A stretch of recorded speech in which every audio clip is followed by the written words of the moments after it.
I think the essential thing to do with any integral before you start launching into integration by parts or substitution or whatever is to just see whether it can be simplified by very simple algebraic methods. And this example shows you just that. Let's have a go. So we've got that integral in t, we've got a limits, and we need to show that a is equal to ln k. Okay, we've got to do the integral first. If you split this integral, it turns into two very easy integrals. It turns into the integral from a to 2a of t over t dt plus the integral from a to 2a of 1 over t, also with respect to t. T over t in this integral will simply be 1.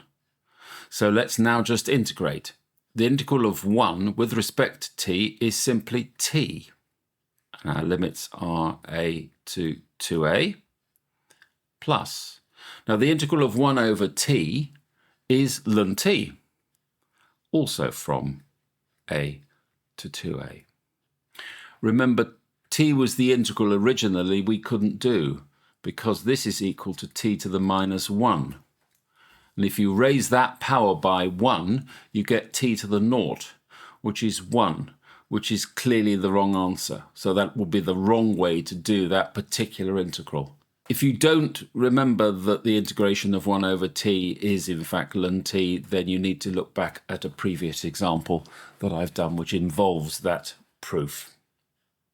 Okay, now because we've got limits which are stated, we don't have to bother with c, because the c's would effectively cancel out. So I won't be writing c in any of this, but just be aware if you didn't have limits, c would come into this problem.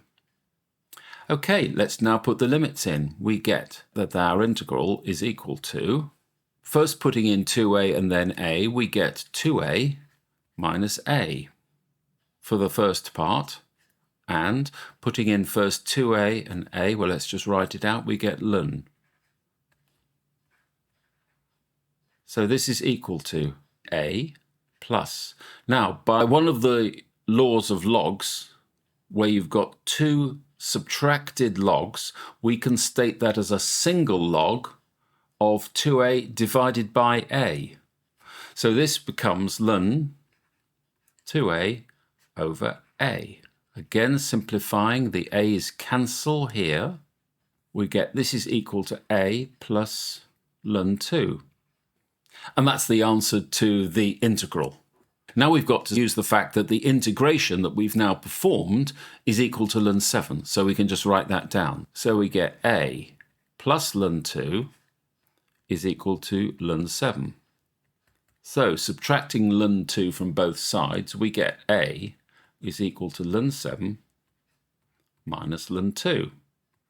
And again, by that same rule of logs, where you have two separate logs which are subtracted, this can turn into a single log of the fraction of 7 over 2. We get that a is equal to ln 7 over 2.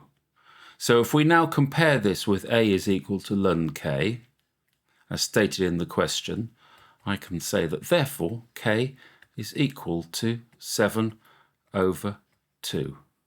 And that is your answer.